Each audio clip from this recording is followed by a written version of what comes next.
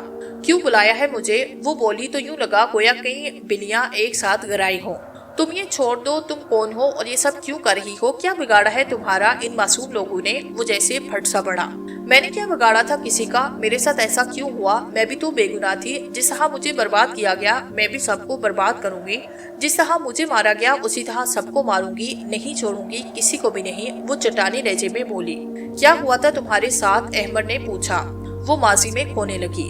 وہ 2 ہی بہن بھائی تھے، اس سے بڑا بھائی تھا، اماں ابا کا لاڈلا تھا۔ وہ بچپن سے لے کر نوجوانی تک معمولی رہی تھی۔ رضا وہ ایک ہی سکول میں پڑھتے تھے۔ اسے گھر میں شدت سے یہ احساس دلایا گیا کہ وہ بوجھ ہے۔ جب تک وہ کالج میں آئے اس کے والدین کا یکے بعد دیگرے انتقال ہو چکا تھا۔ رضا دبئی چلا گیا اور وہ وہیں سیٹل ہو گیا۔ زرینہ خالہ اسے اپنے گھر لے گئی۔ وہ بیوہ تھی اور بے اولاد بھی۔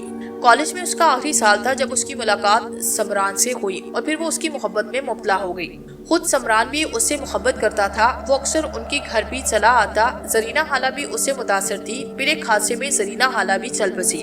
سمران اسے اپنے گھر لے آیا۔ وہ ایک گرم رات تھی۔ اسے سمران کے گھر آئے 3واں دن تھا۔ اسے پیاس محسوس ہوئی۔ اس نے اٹھنا چاہا مگر اس پر ایک اذیت ناک انکشاف ہوا کہ وہ اس کا پورا وجود بندشوں میں جکڑ چکا ہے۔ سمران، وہ چلانے لگی۔ چپ! سمران ہی تو تجھے یہاں لایا تھا، وہ کیوں تمہیں چھڑائے گا؟ یہ کرہت آواز عین اس کے سر سے ابری۔ اس نے چونک کر دیکھا، ایک خبیث صورت بوڑھا اس پہ جھکا ہوا تھا۔ اس کے تنفس سے ایک ناگوار سی مہک پھوٹ رہی تھی۔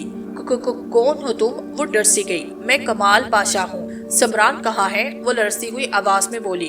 سمران تمہارا سودا کر گیا ہے۔ وہ میرا بہت اچھا آدمی ہے، بڑا اچھا مال لاتا ہے، ایک دم نیا۔ اسے چند دن وہیں رکھا گیا۔ اسے بالکل بھی یقین نہ تھا اس بات پر کہ سمران اس کا سودا، اس کی ضد پر کمال پاشا نے یہ بات سمران سے کہلوائی۔ وہ پٹی پٹی آنکھوں سے سمران کو دیکھتی رہی۔ یہ میرا پیشہ ہے ڈارلنگ، کس ٹٹائی سے وہ اس کی آنکھوں میں آنکھیں ڈالے کہہ رہا تھا۔ لڑکیوں کو اپنی محبت میں مبتلا کرنا اور پھر فروخت کرنا بہت دلچسپ بزنس ہے، وہ بولتے بولتے رکا، سامنے رکھی ٹیبل کے شیشے پر انگلی پھیرنے لگا۔ بڑا مزہ آتا ہے اور کبھی کبھار کسی لڑکی کی قربت بھی مل جاتی ہے، ورنہ زیادہ تر آرڈر تو ان چھوٹی گلیوں کے ہوتے ہیں۔ سوہا کو بے ساختہ اس سے گن محسوس ہوئی۔ کس قدر گھٹیا تھا وہ شخص اور وہ کتنا عرصہ اسے محبت کرتی رہی۔ اس کے خوبصورت چہرے کے پیچھے چھپا مکروہ گنونا چہرہ اسے کبھی نظر نہیں آیا تھا۔ مجھے اس وقت تم سے زیادہ خود سے نفرت ہو رہی ہے کہ میں تم سے محبت کرتی رہی۔ تم اس قدر گھٹیا ہو کہ کسی کی نفرت بھی ڈیزرو نہیں کرتے، اور میں تم سے ٹیبل کی شفاف سطح اس کی نظروں کی حدت سے چٹانے لگی۔ اس نے بے حد نڈال انداز میں آنکھیں موند کر سر بیڈ کی پشت پر لگا دیا۔ پھر اس رات اس نے اپنی سب سے قیمتی متاع عزت بھی کھو دی تھی۔ اس نے خودکشی کرنا چاہی مگر اسے اس قدر بے بس کیا گیا کہ وہ مر بھی نہ سکتی تھی۔ پھر کمال پاشا نے اسے کسی سفلی علوم کے ماہر کے حوالے کر دیا۔ زنگال سفلی علوم کا ماہر تھا۔ اس کا بچپن جھونپڑیوں میں گزرا اور جوانی بنگال کے جنگلات میں۔ اس کی شکل بے حد مکروہ تھی۔ اسے وہ آج کل ایک ایسی لڑکی کی ضرورت تھی جو اماوس کی رات میں پیدا ہوئی ہو، اس کی آنکھیں گہری نیلی ہو اور وہ لڑکی اسے سوہا کی صورت میں مل گئی۔ اسے سوہا کو مار کر اس کے خون سے اپنے کسی دیوتا کے مجسمے کو غسل دینا تھا۔ سوہا نے کوئی مزاحمت نہیں کی تھی۔ وہ خود بھی ایسی زندگی سے تنگ آ چکی تھی۔ وہ چاند کی 14ویں رات تھی۔ زنگال اسے اپنی خاص رہائش گاہ میں لے آیا۔ اس نے اسے تہانے کی سیڑھیاں اترنے کا حکم دیا۔ وہ بے خوفی سے نیچے اترنے لگی۔ تہانے میں پہنچتے ہی وہ بے اختیار کھانسنے لگی۔ سڑے ہوئے گوشت ناقابل برداشت بو اس کے نتنوں میں گھسنے لگی۔ تہانے کی تاریکی میں ایک چھوٹی سی موم بتی روشن تھی۔ اس کی ناکافی روشنی ماحول کو مزید پراسرار اور ہولناک بنا رہی تھی۔ وہاں جا بجا انسانی اعضاء بکھرے پڑے تھے۔ وہ اندر تک لرز گئی۔ خوف کی ایک سرد لہر اس کی ریڑھ کی ہڈی سے اٹھی اور پورے وجود میں سرایت کر گئی۔ وہ اگرچہ موت سے خوفزدہ نہیں تھی مگر اس قدر بھیانک موت کا تصور ہی اسے خزاں رسیدہ پتے کی طرح کانپنے پر مجبور کر گیا۔ اس کا دل یوں دھڑک رہا تھا گویا بھی پسلیاں توڑ کر باہر نکل آئے گا۔ زنگال اب مجسمے کو غسل دینے کی تیاریوں میں تھا۔ غسل کو چھو دینا تھا کہ خون کا ایک قطرہ بھی نیچے نہ گر پائے۔ وہ بے حد محتاط تھا۔ بعض اوقات بے حد احتیاط بھی بے احتیاطی کا سبب بن جایا کرتی ہے۔ ایسا ہی کچھ زنگال کے ساتھ ہوا تھا۔ نہ جانے کیسے خون کا ایک قطرہ نیچے گرا اور وہ ایک قطرہ آگ بن کر بڑک اٹھا۔ اپنی ہی آگ میں زنگال اپنی تمام تر شفافیت اور گناونے ذہن کے ساتھ جل کر راکھ ہو گیا۔ اس کی روح پھر ضمیر ضیاء کے قبضے میں چلی گئی۔ 10 سال تک وہ اس کی غلامی میں رہی، اس سے ہر جائز ناجائز کام لیتا رہا۔ اس نے کئی بے گناہ لوگوں کو قتل عام کیا، کئی گھر برباد کیے، کئی لوگوں کو دھوکہ دیا۔ وہ اس محصور زندگی سے تنگ آ گئی۔ ایک دن اس نے ضمیر ضیاء کو مار دیا، یوں اس کی روح آزاد ہو گئی۔ اسے انسانوں سے خاص طور پر مردوں سے نفرت ہو گئی تھی، اس لیے اس نے ان کے لیے موت کا روپ دھارا۔ وہ بہروپ بن کر کسی نہ کسی دروازے پر پہنچ جاتی اور اب میں ایک ایسا زہر پیدا ہو چلا تھا کہ کسی کو بھی اپنے پاس آنے پر مجبور کر دیتی۔ مقابل سحر زدہ سا اس کی جانب کھینچا چلا آتا۔ وہ اپنی آواز کا زہر اس پر چھوڑتی اور وہ اسی رات مر جاتا۔ احمد اپنی تعویذ کی وجہ سے بچا تھا یا شاید اسی کے ہاتھوں اس ظلم کا خاتمہ ہونا تھا۔ بارش تھم چکی تھی، شاید اپنا غصہ نکال چکی تھی، جب یہ اب دھم ساتھ گئی تھی۔ وہ تھپکے تھپکے سے انداز میں بازو گھٹنوں کے گرد لپیٹے بیٹھی تھی۔ ماحول پر سکوت مرگ طاری تھا۔ ایک عجیب سی اداسی نے ہر شے کو اپنی لپیٹ میں لے رکھا تھا۔ پھر تم نے سمران سے بھی بدلہ لے لیا کیا؟ احمد کو اپنی آواز کسی کنویں سے آتی محسوس ہوئی۔ وہ بے ساختہ نفی میں سر ہلا گئی۔ محبت نے اس سے خود ہی بدلہ لے لیا تھا۔ اسے سچ مچ کسی سے محبت ہو گئی تھی۔ اس کی شادی بھی ہو گئی، مگر وہ لڑکی بھی ان لوگوں کو پسند آئی جنہیں وہ لڑکیاں سپلائی کرتا تھا۔ اسی بات پر ان کی لڑائی آپس میں ہوئی اور سمران کی جان چلی گئی۔ وہ عجیب سے انداز میں بولی، لیکن جنہیں تم مار رہی ہو انہوں نے کیا بگاڑا ہے تمہارا؟ احمد نے اسے استفہامیہ انداز میں دیکھا۔